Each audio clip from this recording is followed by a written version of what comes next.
안녕하세요. 잡학사전 진행의 유예빈입니다. 오늘은 특집 방송으로 준비했습니다. 여러분, 하루의 대부분을 보내는 직장은 삶에 있어서 굉장히 중요한 부분이죠.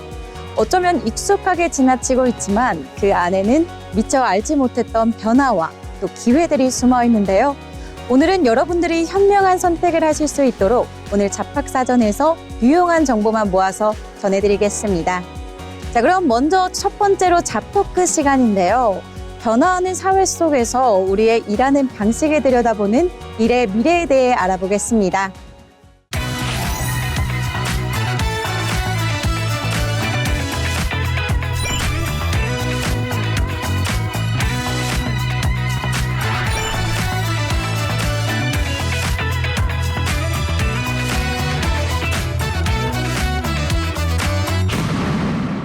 변화하는 사회 속에서 일의 미래를 짚어보는 잡토크 시간입니다. 불과 몇 년 전만 해도 직장 생활의 목표는 단연 승진이었습니다. 동기들보다 앞서서 팀장의 타이틀을 달고 더 높은 곳으로 올라가는 것을 성공 공식이라고 여겼었는데요. 그런데 요즘 직장인들이 모인 커뮤니티나 휴게실 분위기를 보면 사뭇 다르게 느껴집니다. 회사에서 승진을 제안을 해도 정중하게 거절을 하는 경우가 심심찮게 보이는데요. 또 더 높은 연봉과 권한을 준다고 해도 그저 내게 주어진 실무만 묵묵하게 해내면서 평사원으로 남겠다는 사람도 많습니다. 누군가는 배가 불렀다고 하고 누군가는 100번 이해를 한다고 고개를 끄덕이실 텐데요. 오늘 잡토크에서는 자발적 승진 거부, 현명한 선택일까 아니면 무책임일까라는 주제로 최근 일어나는 이 변화에 대해서 한번 이야기 나눠보도록 하겠습니다. 채연 아나운서, 왜 이렇게 승진을 기꺼이 포기하는 사람이 늘어나는 걸까요? 네, 저는 이 현상의 밑바닥에 책임의 무게와 보상의 뼈아픈 불균형이 자리 잡고 있다고 생각합니다. 사실 팀장이 된다고 해서 월급이 그 책임을 감당할 만큼 크게 오르는 것도 아니고요. 그런데 짊어져야 할 스트레스는 상상을 초월하게 됩니다. 위에서는 당장 눈에 보이는 실적을 내라고 압박하고 또 아래로는 치고 올라오니까 개인의 삶을 중요하게 생각하는 젊은 세대의 목소리를 들어줘야 할 필요가 있다고 생각합니다. 샌드위치 신세가 돼서 매일 갈등을 조율하는 감정 노동에 시달리게 되는 거죠. 퇴근 후에도 메신저 알람에 신경 써야 되고 또 팀원의 실수까지 오로지 내 책임으로 안고 가야 하는 이런 팀장의 직급인데요. 내 삶이 갉아먹히는 것을 보느니 차라리 승진을 포기하더라도 일상을 온전히 지키고 싶다는 현실적이고 방어적인 선택을 하는 거라고 생각합니다. 네, 맞습니다. 아무래도 팀장이라는 자리가 주는 영광보다는 당장의 내 삶이 망가지는 것에 대한 그런 두려움이 더 크다라는 이야기 같은데요. 일과 일상의 경계를 지키고 싶어하는 마음이 참 저도 공감이 됩니다. 하지만 회사를 운영하는 경영진의 입장에서는 또 굉장히 당황스러울 수 있을 것 같은데요. 모두가 책임을 피하려고만 한다면 조직이 제대로 굴러가기가 힘들 수 있습니다. 가은 아나운서는 이 부분에 대해서 어떻게 생각하시나요? 네, 이 채연 아나운서가 말씀하신 개인의 고충과 피로감은 100번이고 이해합니다. 하지만 조직의 생존이라는 관점에서는 분명 위기 신호가 맞는데요. 회사는 사람들이 모여 공동의 목표를 향해 나아가는 곳입니다. 관리자가 없다는 건 방향을 잡고 결정을 내린 선장이 없어진다는 뜻인데요. 프로젝트에 위기가 닥쳤을 때 누군가는 굳은 일을 수습해야 하는데 모두가 내 일만 하겠다고 선을 그어버리면 결국 그 피해는 조직 전체의 경쟁력 하락으로 이어집니다. 더 큰 문제는 관리자를 하겠다는 사람이 줄어들면 준비되지 않은 사람이 억지로 리더 자리에 앉게 되면서 또 다른 부작용을 낳는다는 겁니다. 하지만 이걸 단순히 요즘 사람들의 이기심으로 탓할 수만은 없는 게 지금의 현실입니다. 네, 맞습니다. 이 개인의 일상을 지킬 것이냐 아니면 조직의 동력을 유지할 것이냐 이런 것들이 참 풀기가 어려운 숙제인 것 같은데요. 하지만 누군가의 일방적인 희생 또는 참음에만 기대서 굴러가는 구조가 결코 건강하지는 않을 것 같습니다. 결국에는 서로가 조금씩 마음을 열고 시스템을 바꿔 나가야 할 텐데요. 채연 아나운서, 이 딜레마를 풀기 위해서 좀 기업들이 어떤 돌파구를 마련해야 될까요? 가장 시급한 건 아무래도 직급과 보상 체계를 분리하는 거라고 생각하는데요.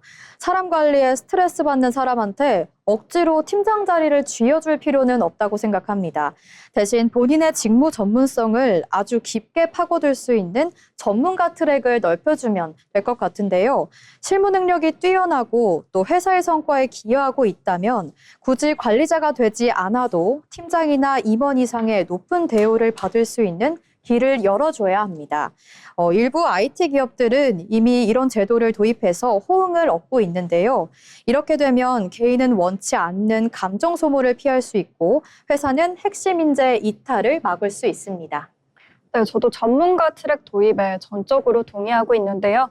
그리고 한 발 더 나아가서 팀장이라는 자리 자체의 매력을 끌어올리는 근본적인 체질 개선이 병행되어야 한다고 생각합니다.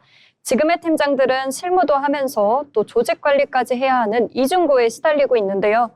회사는 리더에게 무거운 짐만 지을 것이 아니라 그에 걸맞는 확실한 권한과 또 파격적인 보상을 지어줘야 한다고 생각을 하고요. 팀장 수당을 현실화하고 또 잡무를 줄여줘서 진짜 리더십에 집중할 수 있는 환경을 만들어주는 겁니다. 갈등 관리에 지친 리더들을 위해서 심리 상담이나 교육 같은 방패막이도 지원돼야 합니다. 자리가 사람을 소진시키는 낡은 구조부터 고쳐야 리더가 되겠다는 사람들이 다시 생겨날 것 같습니다.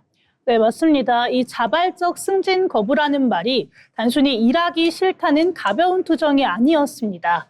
내 삶의 균형을 지키고 싶다는 어떻게 보면 아주 간절한 목소리이자 낡은 조직 문화에 던지는 꽤 중요한 질문이라는 생각이 드는데요.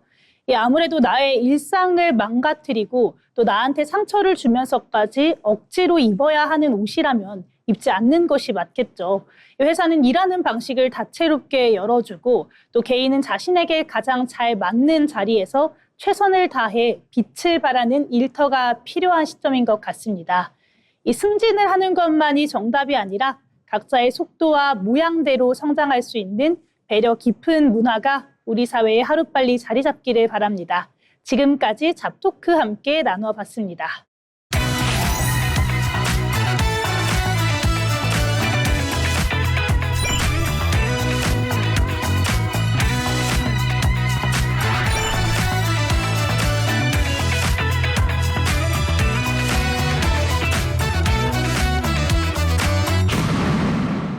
이제 일자리의 변화 흐름을 짚어보는 토론 시간입니다. 한때 대기업과 공기업을 중심으로 진행됐던 대규모 공채 채용, 공개 채용, 이른바 공채는 취업 시장의 대표적인 관문으로 여겨졌습니다. 하지만 최근 기업들은 공채를 축소하거나 폐지하고 필요한 직무에 맞춰 인재를 선발하는 수시 채용 방식으로 빠르게 전환하고 있는데요. 실제로 주요 대기업 상당수가 정기 공채를 없애거나 비중을 줄이고 직무 중심 채용으로 전환한 상황인데요. 과연 이러한 변화는 더 효율적인 채용 방식일까요? 아니면 취업 준비생들에게는 또 다른 부담이 되는 구조일까요? 오늘 두 분과 함께 이야기 나눠보도록 하겠습니다. 네, 수시 채용이 확대된 가장 큰 이유는 기업의 인재 수요가 빠르게 변화하고 있기 때문입니다. 과거에는 대규모 인력을 한 번에 선발해 교육을 통해 인재를 키우는 방식이 일반적이었다면 지금은 특정 직무에 바로 투입할 수 있는 실무형 인재를 선호하는 경향이 강해졌습니다. 특히 산업 환경이 빠르게 변화하면서 필요 인력을 그때그때 채용하는 방식이 기업 입장에서 더 효율적이라고 볼 수 있습니다. 네, 맞습니다. 여기에 채용 비용과 효율성 문제도 있는데요. 공채는 수천 명 단위의 지원자를 대상으로 전형을 진행해야 하기 때문에 시간과 비용이 많이 들어갑니다. 반면 수시 채용은 필요한 직무에 맞춰 적합한 인재를 선별할 수 있기 때문에 채용 효율성을 높일 수 있다는 장점도 있습니다. 네, 그렇다면 수시 채용이 확대되면서 취업 준비생들에게도 이게 긍정적인 영향이 있을까요? 네, 일정 부분 긍정적인 측면이 있습니다. 과거 공채 중심 구조에서는 학벌이나 스펙이 중요한 기준으로 작용하는 경우가 많았지만 수시 채용은 직무 경험과 실무 능력을 더 중요하게 평가하는 경향이 있습니다. 이로 인해 특정 스펙이 부족하더라도 프로젝트 경험이나 포트폴리오를 통해 기회를 얻을 수 있는 가능성이 커졌다고 볼 수 있습니다. 또한 지원 시기를 유연하게 선택할 수 있다는 점도 장점인데요. 공채는 일정 시기에 맞춰 준비해야 하지만 수시 채용은 연중 상시로 진행되기 때문에 자신의 준비 상태에 맞춰 지원할 수 있습니다. 네, 그런데 하지만 수시 채용이 오히려 늘어나면서 취업 준비생들의 부담을 늘렸다는 지적도 나오고 있습니다. 네, 가장 큰 문제는 준비의 기준이 모호해졌다는 점인데요. 공채 시절에는 일정 시기에 맞춰 시험과 면접을 준비하면 됐지만 수시 채용은 언제 기회가 올지 모르기 때문에 상시적으로 준비해야 하는 부담이 큽니다. 또한 직무 경험이 중요한 만큼 인턴이나 프로젝트 경험을 쌓아야 하는데요. 이 과정에서도 또 다른 경쟁이 발생하고 있습니다. 네, 맞습니다. 특히 인턴 경험이 사실상 필수가 되면서 경제적, 시간적 여유가 있는 사람에게 유리한 구조가 될 수 있다는 점도 문제점으로 지적됩니다. 결국 수시 채용이 공정성을 높이기보다는 또 다른 형태의 보이지 않는 스펙 경쟁을 만들고 있다는 분석도 있습니다. 네, 이러한 변화는 단순한 채용 방식의 변화뿐만 아니라 노동시장의 이 구조 자체가 바뀌고 있다는 신호로도 볼 수 있겠네요. 네, 앞으로는 입사 후 성장보다는 입사 전 역량이 더 중요해지는 구조가 될 가능성이 큽니다.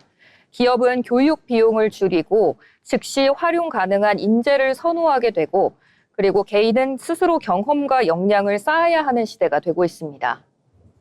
이 과정에서 취업 준비 과정 자체가 길어질 가능성도 있는데요. 기업이 요구하는 수준이 높아질수록 준비 기간이 늘어나고 청년층의 사회 진입 시기가 늦어질 수 있기 때문입니다. 네, 결국 수시 채용은 기업에게는 효율적인 방식일 수 있지만 개인에게는 준비 부담이 커지는 구조로 볼 수 있겠습니다. 그렇다면 앞으로 공채가 완전히 사라지게 될까요?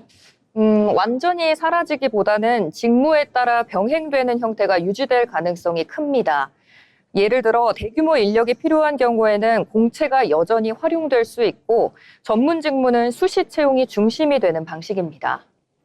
또한 결국 중요한 것은 채용 방식 자체보다는 공정성과 기회를 어떻게 보장할 것인가의 문제라고 생각합니다. 네, 공채에서 수시 채용으로부터 변화는 단순한 채용 방식의 변화가 아니라 일하는 방식과 준비하는 방식까지도 바꾸고 있습니다. 네, 이 변화 속에서 기업은 더 효율적이고 채용 방식을 고민을 해야 합니다. 개인은 자신의 역량을 어떻게 준비할 것인지 새로운 기준을 만들어 나가야 하는 시점입니다. 네, 이렇게 채용 시장의 변화에 대해서 함께 이야기 나눠봤습니다. 지금까지 잡토크였습니다.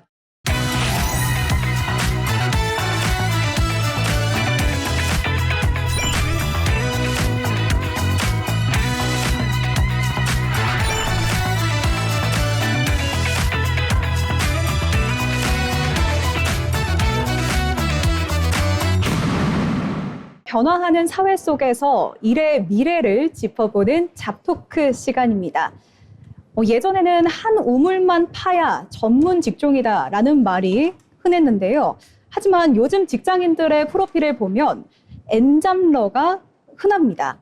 낮에는 직장인, 퇴근 후에는 유튜버, 그리고 주말에는 이커머스 사장님, 강사까지 정말 다양한 포트폴리오를 갖고 있는데요.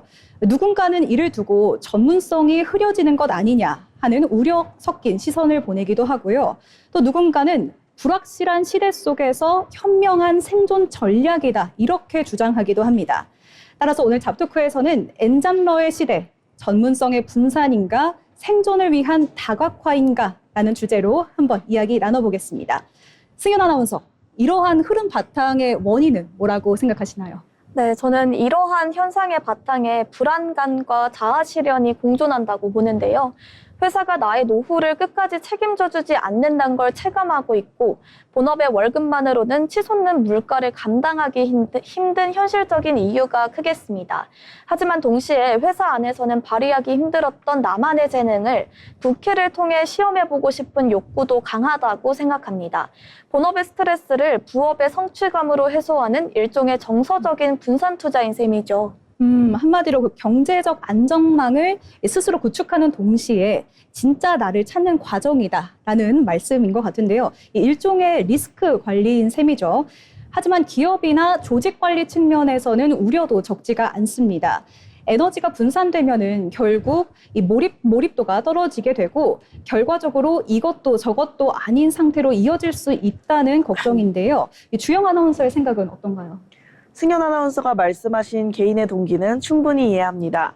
하지만 전문성이라는 관점에서 본다면 그 위험성이 분명히 존재하는데요. 우리가 흔히 말하는 전문가는 한 분야에서 깊이 침잠할 때 만들어집니다. 그런데 퇴근 후 주말까지 일을 하게 되면 그 집중력이 흐트러지지 않을까요? 폭넓은 지식은 가질 수 있겠지만 시장에서 대체 불가능한 독보적인 실력을 갖추기엔 역부족일 겁니다.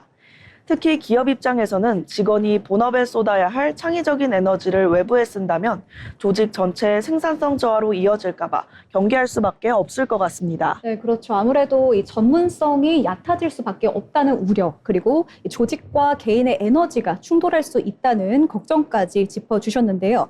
승현 아나운서, 그렇다면은 이러한 딜레마를 좀 더 효과적으로, 효율적으로 풀 수 있는 엔잡러의 올바른 방향성은 무엇일까요? 저는 이제 전문성의 정의를 새롭게 내려야 한다라고 생각하는데요. 과거의 전문성이 수직적인 깊이였다면 미래의 전문성은 하이브리드 역량이 있다라고 생각합니다. 단순히 일을 여러 개 늘리는 게 아니라 서로 다른 재능을 섞어 나만의 독특한 가치를 만드는 거죠. 예를 들어 마케팅 본업에 데이터 분석 부업 경험이 더해지면 두 분야가 시너지를 내서 대체 불가능한 무기가 되는 것처럼요. 기업들도 우려하기보다는 직원의 다양한 외부 경험이 본업에 어떤 긍정적인 자극을 줄지 고민하는 유연함이 필요하겠습니다. 네, 하이브리드 역량이 미래의 핵심이다. 이렇게 또 정리를 해주셨는데 그러면 주영 아나운서는 어떻게 생각하시나요? 하이브리드 역량에는 동의하지만 그 전제 조건은 반드시 있어야 합니다. 바로 본업의 단단함입니다. 뿌리가 깊지 않은 나무는 가지를 많이 뻗을수록 작은 바람에도 쓰러지기 마련인데요. 본업에서 실력을 인정받은 뒤에 확장하는 엔잡은 성장이지만 본업이 흔들리는 상태에서의 엔잡은 자칫 도피가 될 수 있기 때문에 스스로가 에너지를 분산시키는 중인지 아니면 시너지를 내는 중인지 냉철하게 점검해야 할 필요가 있다고 생각합니다. 네, 이 엔잡러 현상은 단순히 부수익을 늘리는 수단 목적인 것을 넘어서 이 일을 통해서 나를 증명하는 방식이 좀 다변화되고 있는 현상을 반영하는 것 같습니다. 하나의 직함으로 우리를 설명하기에는 우리의 역량이 또 뛰어나고 세상의 변화 속도는 무서울 정도로 빨라지고 있죠.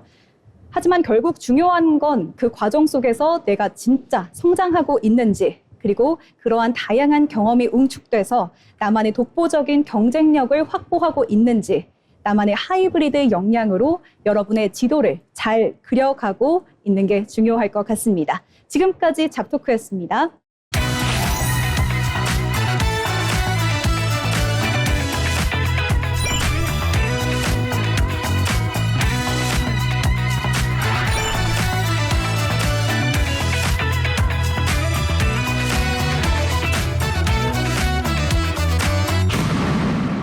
잡토크 일의 미래 시간입니다.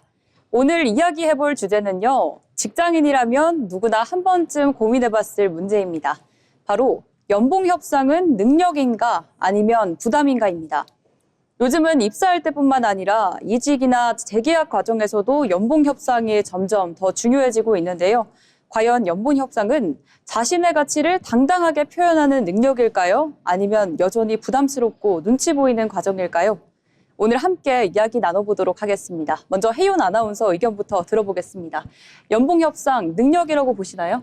네, 저는 연봉 협상이 분명한 능력이라고 생각을 합니다. 왜냐하면 우리 연봉이라는 거는 단순히 회사가 주는 금액이 아니라 내가 그동안 쌓아왔던 경험, 또 성과에 대한 평가라고 저는 생각을 하거든요. 그래서 같은 일을 했더라도 누군가는 굉장히 조용하게 넘어가고 또 누군가는 성과를 정리해서 어필을 하게 되는데요. 이 결과에서 연봉이 차이가 날 수밖에 없다라는 생각이 듭니다. 그래서 저는 단순히 연봉 협상이 요구가 아니라 자기 가치를 설명하는 하나의 커뮤니케이션 능력이다. 이렇게 생각을 합니다. 네, 자기 가치를 설명하는 능력이다. 이 표현이 굉장히 인상적인데요. 네, 그럼 반대로 예빈 아나운서 의견도 함께 들어보도록 하겠습니다. 네, 저는 조금 다르게 생각하는데요. 현실적으로 많은 직장인들이 자신의 연봉을 직접 이야기하는 걸 굉장히 어려워합니다. 특히 한국 조직 문화에서는 아직까지는 돈 이야기 꺼내는 게 조금 부담스럽다. 이런 인식이 강하잖아요. 또 여기서 만약에 협상을 잘못하게 된다면 괜히 이미지가 나빠질까 봐 걱정을 하기도 합니다. 그래서 돈만 밝히는 사람처럼 보이면 어떡하지? 또 이런 생각 때문에 아예 협상 자체를 포기하는 경우도 생기게 됩니다. 그래서 저는 많은 사람들에게 아직까지는 여전히 심리적인 장벽이 있다라고 생각합니다. 네, 두 의견이 확실하게 나뉘는 것 같은데요. 한쪽은 능력이다, 한쪽은 부담이다. 부담이라는 의견에 대해서 혜윤 아나운서는 혹시 어떻게 생각하시나요? 물론 저도 이 부담이라는 의견에 대해서 너무나도 공감은 합니다. 다만 이 부담을 넘어서서 그렇게 어필을 하는 것이 오히려 또 능력이 아닐까라는 생각을 하게 되는데요. 결국에 회사에서는 내가 잘한 걸 말하지 않으면 모른다, 이런 전제가 깔려 있거든요. 그래서 내가 어떤 성과를 냈는지, 또 이 프로젝트에서 어떤 기여를 했는지 직접 설명을 하지 않으면 이 부분이 제대로 평가가 되지 않을 수도 있습니다. 그래서 협상을 피하는 순간 오히려 자신의 가치를 스스로 낮추는 결과가 될 수 있다고 저는 생각을 합니다. 네, 그렇죠. 이 부분은 분명 맞는데 또 저는 모든 사람들이 협상을 잘할 수 있는 환경은 꼭 아니라고 생각이 듭니다. 예를 들어서 성과 기준이 명확하지 않은 직무도 있고요. 특히 상사나 조직 분위기에 따라 협상이 사실상 형식적인 곳도 있거든요. 그럴 때는 아무리 말을 잘해도 반영이 안 되는 경우가 있습니다. 그래서 이거를 개인 능력으로 보기보다는 조직 구조나 또 문화도 같이 살펴봐야 한다고 생각합니다. 네, 결국 이게 개인의 문제냐, 조직의 문제냐, 이걸로 연결이 되는 것 같은데요. 저는 두 분 이야기 들으면서 이런 생각이 들었습니다. 나는 연봉 협상이라는 게 단순히 돈을 올려달라고 말하는 게 아니라 나는 이런 사람이다라고 설명을 하는 과정일 것 같은데 이걸 자연스럽게 할 수 있는 환경이 아직은 충분히 만들어지지 않았다, 이런 느낌이 들거든요. 맞습니다. 지금 라윤 아나운서가 말씀하신 부분에 정말 공감을 하는데요. 그래서 요즘은 이 성과를 수치화해서 정리를 하는 작업이 정말 중요해지고 있는 것 같습니다. 열심히 했다보다 이 프로젝트로 내가 매출을 몇 % 올렸다, 이렇게 구체적으로 말을 하는 거죠. 네, 구체적인 필요성도 분명히 있지만 사실 또 이게 부담이 되는 거거든요. 요즘 직장인들을 보시면 일도 해야 되고 또 성과 정리도 해야 되고 또 여기 협상도 해야 되고 이러다 보니까 점점 요구해야 하는 부분이 많아지는 것 같습니다. 네, 오늘 이야기 정리해보자면 연봉 협상은 누군가에게는 자신의 가치를 표현하는 능력이지만 또 누군가에게는 여전히 넘기 어려운 부담일 수 있을 것 같습니다. 결국 중요한 건 얼마를 받느냐, 이것보다는 내가 스스로 어떻게 평가하고 그 가치를 어떻게 바라보느냐일지도 모르겠습니다. 여러분은 어떻게 생각하시나요? 연봉 협상, 능력이라고 보시나요? 아니면 부담이라고 느껴지시나요? 지금까지 잡토크 1의 미래였습니다.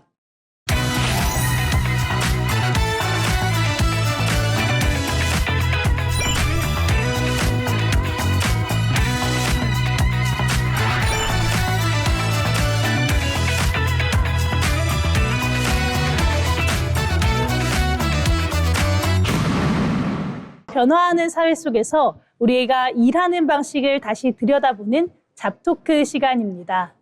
이 점심을 먹고 난 뒤인 오후 1시에서 2시 사이, 이때가 직장인들한테는 가장 힘든 시간처럼 느껴지곤 하는데요. 이 쏟아지는 잠을 참으려고 커피를 몇 잔씩이나 마시거나 모니터 앞에서 멍하게 앉아 있었던 경험은 아마 누구나 한 번씩 있을 것 같습니다. 이 유럽이나 스페인, 또 이탈리아, 그리스 같은 나라에서는 낮잠을 뜻하는 시에스타라는 문화가 아주 오랫동안 자리 잡고 있는데요. 가장 더운 시간에 잠시 일손을 놓고 휴식을 취하면서 기력을 회복하는 거죠. 이 효율을 최고로 가치에 여기는 우리 일터에서는 이런 모습이 낯설게만 느껴질 것 같은데요. 과연 우리도 일터에서 공식적인 낮잠 시간을 도입할 수 있을까요? 오늘은 일터에 공식적인 낮잠 시간을 도입한다면 어떨까? 이 주제로 이야기 한번 나눠보도록 하겠습니다. 예빈 아나운서, 이게 우리나라에서도 과연 가능할까요?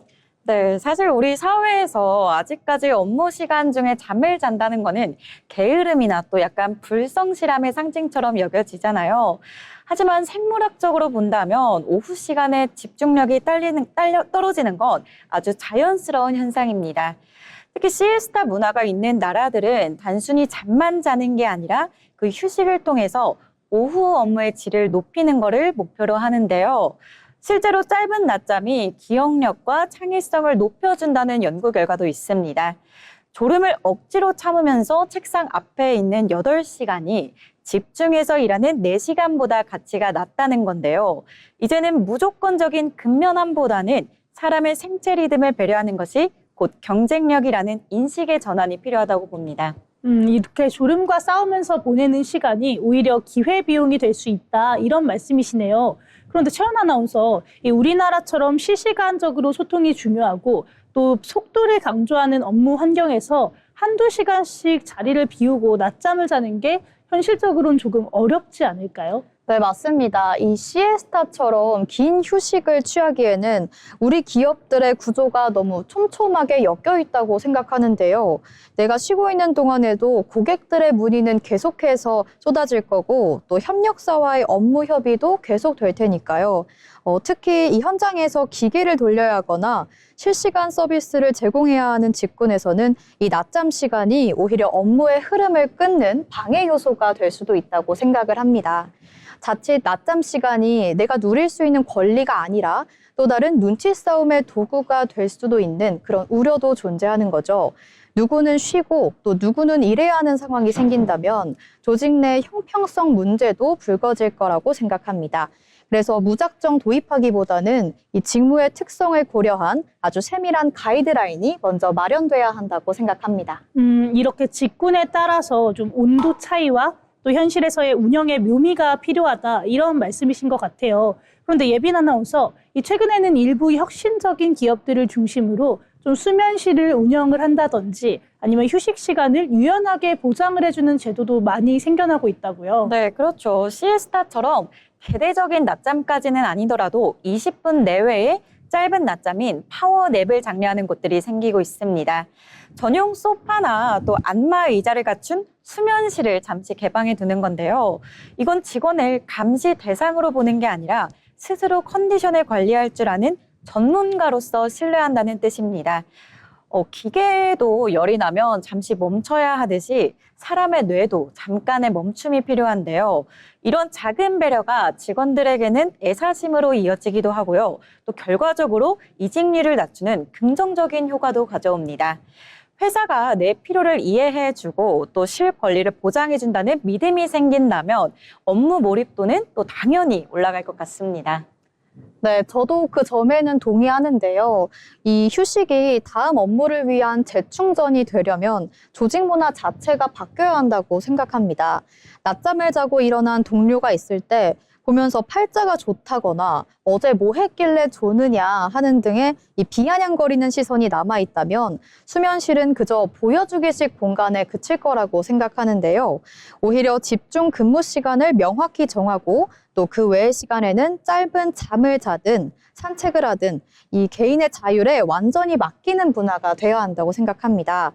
결국 낮잠 시간 그 자체보다 중요한 건 직원을 통제하는 게 아니라 최상의 성과를 낼 수 있도록 도울 수 있는 그런 유연한 환경을 만드는 것이라고 생각합니다. 네, 이렇게 두 분의 말씀을 듣다 보니까 이 낮잠 시간을 도입하는 것이 단순한 휴식의 문제가 아니라 또 우리 사회가 일하는 사람의 몸과 마음을 대하는 태도의 문제가 아닌가, 이런 생각이 듭니다. 과거의 성장이 사실 잠을 줄여가면서 일궈낸 기적이었다면 앞으로의 성장은 사람의 리듬을 존중하면서 더 건강하게 일하는 것에서 찾아야 하지 않을까 싶은데요.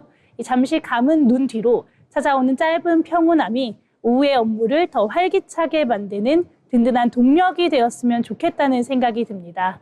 네, 이렇게 공식적인 낮잠 시간 도입이 가능할까? 이 주제로 오늘 잡토크 함께 이야기 나눠봤습니다.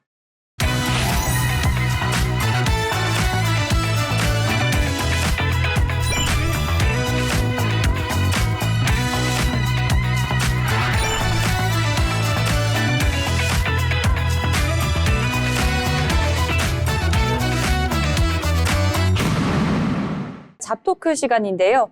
취업 준비를 해보신 분들이라면 한 번쯤 이런 고민 해보셨을 겁니다. 혼자 하는 게 더 좋을까? 아니면 스터디를 해야 더 효과적일까? 요즘 취준생들 사이에서도 이 문제를 두고 의견이 정말 많이 갈리는데요. 혼자 준비하면 시간도 자유롭고 내 페이스대로 갈 수 있다는 장점이 있지만 한편으로는 쉽게 지치고 방향을 잃을 수도 있습니다. 반대로 스터디를 하면 서로 자극도 받고 정보도 공유할 수 있지만 비교해서 오는 부담이나 시간 맞추는 어려움도 존재하죠. 오늘 3명의 시선으로 깊이 있게 대화 나눠보겠습니다. 네, 저는 취업 준비는 혼자 하는 게 더 효율적이라고 생각을 합니다. 그 이유는 취업은 경쟁이기도 하지만 동시에 나 자신과의 싸움이 더 크다고 보기 때문인데요. 스터디를 하다 보면 겉으로는 함께 준비하는 것처럼 보이지만 결국엔 자기가 설계한 목표도 각자 다르고 속도도 다르기 때문에 오히려 비효율적인 경우가 많습니다. 특히 시간적인 측면에서 보면 스터디 시간에 맞추느라 내가 가장 집중이 잘 되는 시간을 놓치기도 하고 이동 시간이나 여러 불필요한 대기 시간까지 고려하면 이 생각보다는 낭비되는 시간이 많습니다. 그리고 요즘은 인터넷만 보더라도 기출문제, 면접 자료, 그리고 강의까지 정말 잘 정리가 되어 있기 때문에 굳이 스터디를 하지 않아도 혼자 충분히 준비할 수 있는 환경이라고 생각합니다. 저는 오히려 반대로 스터디가 아주 효율적이라고 생각하는 편인데요. 취업 준비가 단기간에 끝나는 경우가 얼마 없잖아요. 이 몇 개월, 길게는 1년 이상 길게 이어지는 과정인데 이걸 혼자 버틴다는 게 생각보다 쉽지가 않습니다. 처음에는 의욕이 넘치다가도 점차 지치고 루틴이 무너지기 시작하면 다시 끌어올리기가 굉장히 힘들거든요. 그런 점에서 스터디는 단순히 공부를 같이 한다는 개념뿐만이 아니라 서로를 끌어주는 환경이라는 개념이라고 생각합니다. 특히 면접 준비 같은 경우에는 혼자 말로만 연습하는 것과 실제로 사람 앞에서 말해보는 건 완전히 다른 경험이기 때문에 이 스터디의 효과가 굉장히 크다고 생각합니다. 네, 두 분 말씀 듣다 보니까 취준생들이 왜 고민하는지 알 것 같은데요. 실제로 취업 준비 커뮤니티를 보면 스터디 때문에 더 힘들었다, 아니면 스터디 덕분에 합격했다, 이런 글들도 있는데요. 상화 아나운서 혹시 스터디 경험 있으신가요? 네, 저도 물론 스터디를 해본 적이 있습니다. 초반엔 분명히 도움되는 부분이 있었는데요. 그런데 점점 시간이 지나다 보니까 비교하는 거를 멈출 수가 없더라고요. 누군가는 이미 자격증을 몇 개를 땄다. 누군가는 면접에 몇 번이나 올라갔다라는 말을 들으면서 나는 왜 이 정도밖에 안 될까? 이런 생각이 들면서 오히려 제 자신감이 더 줄어들었던 것 같습니다. 그래서 저는 취업 준비에서는 남과 비교하기보다는 내 기준을 세우고 가는 게 더 중요하다고 느낍니다. 네, 그 부분 참 많이 공감하는데요. 요즘 취업 신장은 혼자 준비하기에는 정보 격차가 너무나 크다고 생각합니다. 기업마다 채용 방식도 다르고 면접 유형도 계속해서 바뀌고 있잖아요. 기업마다 이제 이걸 혼자 다 파악하기에는 한계가 있고 스터디를 하면 각자 가진 정보를 공유하면서 훨씬 효율적으로 대비할 수 있다고 생각하는데요. 또 하나 중요한 건 바로 객관적인 피드백입니다. 이 자기소개서나 면접 답변을 혼자만 보다 보면 잘못된 부분을 놓치기가 참 쉬운데 다른 사람의 시선이 들어오게 된다면 확실하게 보완이 더 빠르게 되는 것 같습니다. 네, 이렇게 두 분의 이야기를 들어보니까 결국 핵심은 방식보다 이 활용에 문제가 있는 것 같은데요. 혼자 준비하더라도 계획 없이 하면 흐트러질 수가 있고 또 스터디를 하더라도 목적 없이 모이면 비효율적일 수가 있고요. 오히려 요즘은 혼자 준비를 하되 필요한 부분에서만 스터디를 활용하는 이 혼합형 준비 방식도 많이 보이던데요. 예를 들어 필기 준비는 혼자 하고 또 면접이나 발표만 스터디로 진행을 하는 거죠. 네, 그런 방식도 효율적이라고 볼 수 있는데요. 결국 자신에게 중요한 것은 내 리듬을 찾는 과정이라고 생각을 해요. 그래서 남들이 다 하니까 나도 따라가야지 하는 방식이 아니라 나에게 가장 잘 맞는 방법을 찾는 게 가장 중요하다고 생각합니다. 저는 혼자 있을 때보다 함께 갔을 때 멀리 갈 수 있다고 생각하는데요. 특히 힘든 시기일수록 서로 버팀목이 되어주는 존재가 옆에 있다는 건 굉장히 큰 힘이 되어주는 것 같습니다. 네, 취업 준비는 정답이 정해진 길이 아니라 각자의 방식으로 만들어가는 여정입니다. 혼자여도 괜찮고 함께여도 괜찮습니다. 중요한 건 포기하지 않고 끝까지 가는 것, 그리고 나에게 맞는 방법을 찾는 것이겠죠. 지금 이 순간에도 자신의 자리에서 묵묵히 준비하고 계신 분들, 그 시간은 분명 의미 있는 과정이 될 겁니다. 오늘보다 조금 더 단단해진 마음으로 내일을 준비해 보시길 바랍니다. 지금까지 답토크였습니다.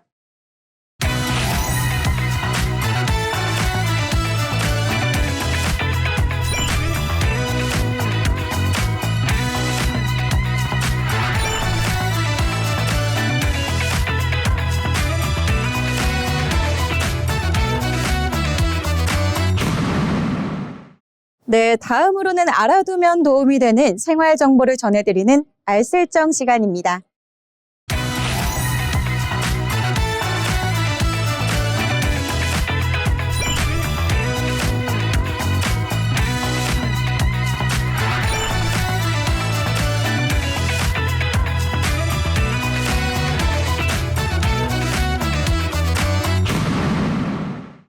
네, 알아두면 쓸데있는 정보 알쓸정 시간입니다.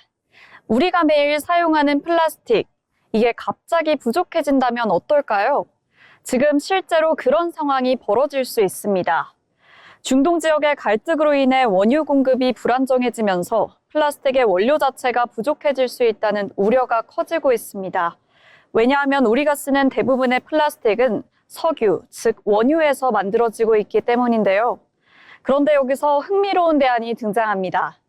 바로 미생물로 만드는 플라스틱입니다. 플라스틱을 공장에서 찍어내는 게 아니라 미생물이 만들어낸다는 개념입니다. 원리는 생각보다 단순한데요. 미생물에게 포도당 같은 당분을 먹이면 이 미생물이 몸 안에 PHA라는 물질을 저장하게 됩니다. 이 PHA를 꺼내서 가공하면 우리가 사용하는 플라스틱과 비슷한 형태의 대체 플라스틱이 만들어집니다. 쉽게 말해 석유 대신 미생물 공장에서 만들어낸 플라스틱이라고 볼 수 있겠습니다. 이 대체 플라스틱이 주목받는 이유는 단순히 석유를 대신할 수 있어서만이 아닙니다. 환경적인 장점도 굉장히 큰데요. 일반 플라스틱 빨대는 완전히 분해되기까지 무려 200년이 걸리지만 이 대체 플라스틱은 약 5주 만에 분해됩니다. 우리가 버린 플라스틱이 수백 년 동안 남아있는 게 아니라 자연으로 돌아간다는 의미입니다. 그래서 최근에는 빨대, 종이컵, 포장용기 등 일상적인 제품에도 점점 더 많이 사용되고 있습니다. 실제로 우리나라는 이런 대체 플라스틱 생산량이 세계 3위 수준일 정도로 관련 기술이 빠르게 성장하고 있는 모습을 보여주고 있는데요. 특히 최근에는 석유화학 제품 공급이 불안정해지면서 기업들의 관심도 더 높아지고 있습니다. 기존 플라스틱을 대체할 수 있냐는 문의가 눈에 띄게 늘고 있는 상황입니다. 하지만 해결해야 할 문제도 남아 있습니다. 가장 큰 한계는 바로 가격입니다. 대체 플라스틱은 일반 플라스틱보다 생산 비용이 약 3배 정도 비쌉니다. 그래서 아직까지는 완전히 대체하기에는 부담이 있는 것도 사실인데요. 그럼에도 불구하고 전문가들은 이 기술이 단순한 대안이 아니라 미래를 위한 필수 선택이라고 조언합니다. 언젠가는 석유가 고갈될 수밖에 없는 상황에서 플라스틱을 계속 사용하기에는 결국 새로운 방식이 필요하기 때문입니다. 그리고 이 시장은 이미 빠르게 성장하고 있습니다. 앞으로 2032년에는 생분해성 플라스틱 시장 규모가 약 150조 원에 이를 것으로 전망되고 있습니다. 여기서 한 가지 생각해 볼 점이 있습니다. 우리는 하루에도 수십 번씩 플라스틱을 사용하고 있지만 그게 어디에서 왔는지 또 어디로 가고 있는지는 거의 생각해 본 적이 없습니다. 특히 배달음식 용기나 카페에서 사용하는 일회용 컵처럼 몇 분 쓰고 버려지는 플라스틱이 대부분인데요. 이런 제품들이 모두 100년, 200년 동안 남는 점을 생각하면 문제는 생각보다 훨씬 더 가까이에 있다는 점을 알 수 있습니다. 지금 여러분이 들고 있는 플라스틱 컵, 그리고 방금 사용한 빨대도 언젠가는 석유가 아니라 미생물로 만들어질지 모릅니다. 어쩌면 플라스틱의 미래는 공장이 아니라 생명체에서 시작될지 모르겠습니다. 이상으로 알아두면 쓸데있는 정보 알쓸정 시간이었습니다.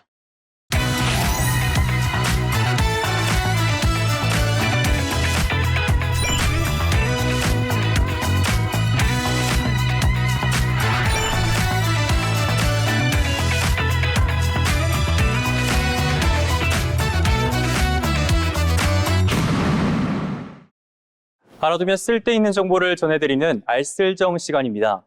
요즘 태양광 발전 등 재생에너지 본업이 확대되면서 생산 전력과 소비 구조의 변화가 나타나고 있습니다. 낮에는 전력이 남고 밤에는 부족해지는 상황이 반복되면서 기존 화력 발전 중심의 전기요금 체계로는 시간대별 전력 상황 차이를 충분히 반영하지 못한다는 지적이 있었는데요. 이에 따라 전력 수급 불균형을 완화하고 시간대별 전력 소비를 유도하기 위한 전기요금 체계 개편이 발표됐습니다. 오늘은 바뀌는 전기요금의 구조와 생활 속 활용 방법에 대해서 살펴보겠습니다. 최근 정부가 계절과 시간대에 따라 전기요금을 달리 적용하는 개편안을 발표했습니다. 이번 개편은 시간대별 요금 구조를 보다 세분화한 것이 핵심인데요. 전력 사용이 몰리는 저녁 시간대 요금은 높이고 상대적으로 여유가 있는 시간대는 부담을 낮추는 방식입니다. 구간도 일부 조정되겠습니다. 기존 낮 시간대였던 오전 11시부터 12시, 오후 1시부터 3시는 중간 요금 구간으로 바뀌고요.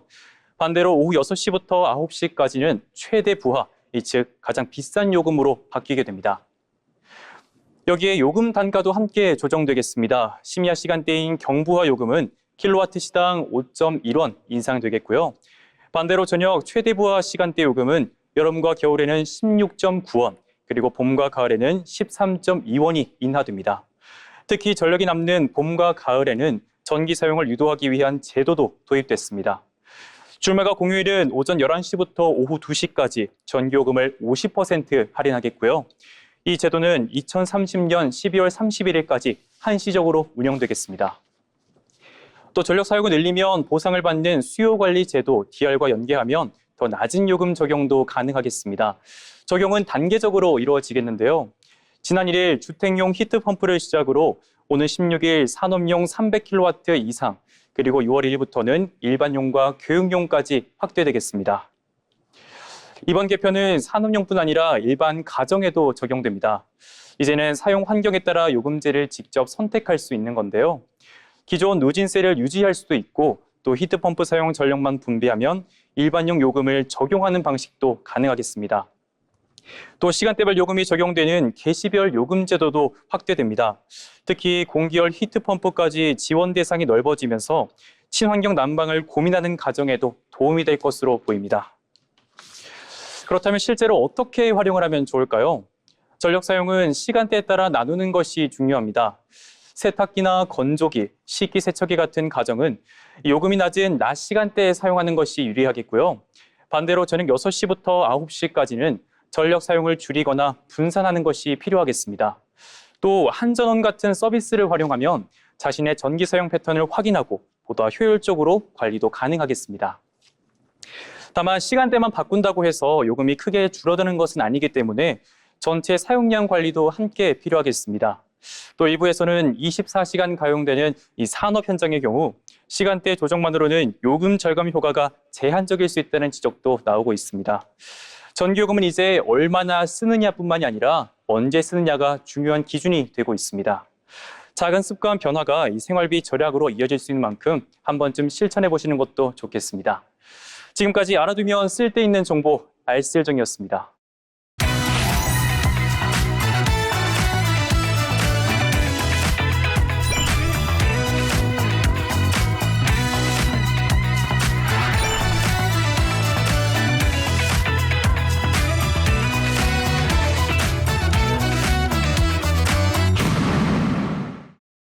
알아두면 쓸데있는 정보 알쓸정 시간입니다.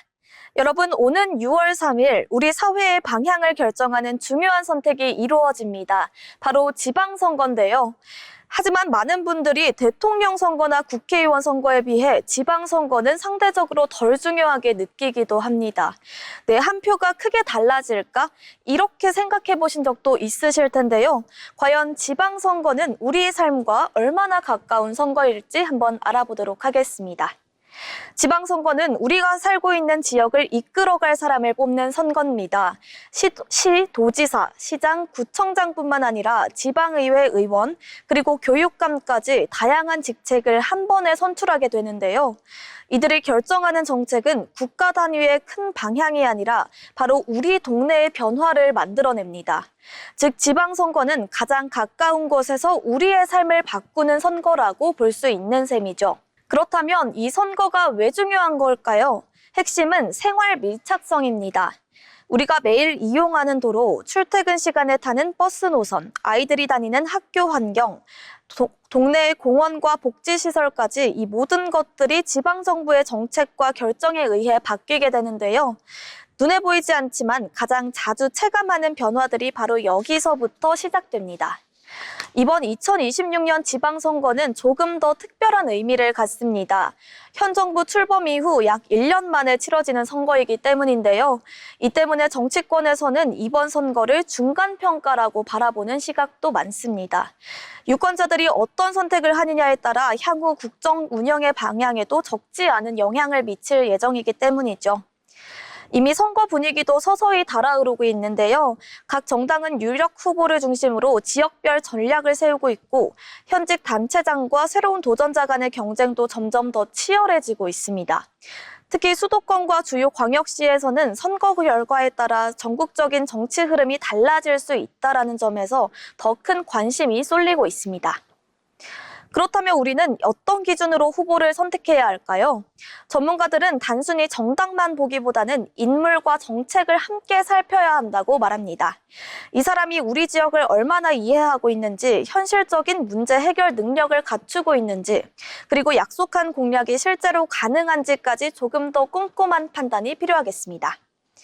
또 하나 중요한 점은 바로 투표율이겠죠.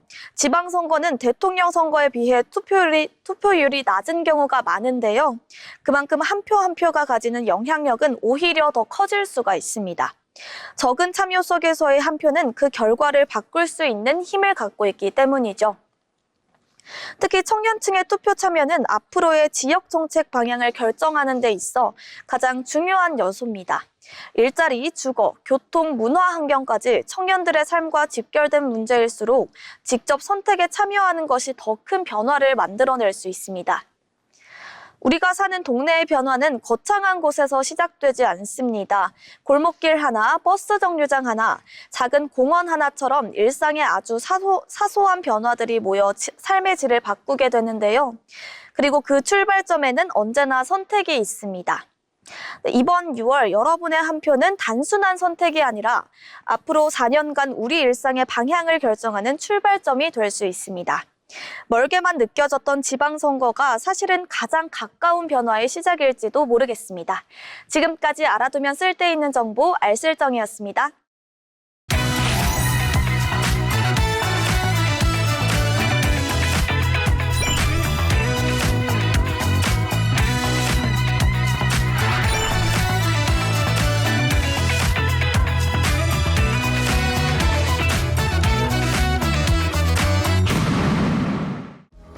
네, 벌써 오늘의 잡학사전을 마칠 시간이 되었습니다. 오늘 잡학사전에서는 우리가 매일 마주하는 일터와 또 그 이면에서 일어나는 변화들을 살펴봤는데요. 익숙함 속에 숨겨져 있는 변화들을 한 번 더 자세히 들여다보는 시간이 되었길 바랍니다. 저희는 다음 이 시간에 더 알찬 정보들로 찾아오겠습니다. 오늘도 함께해 주신 여러분 고맙습니다.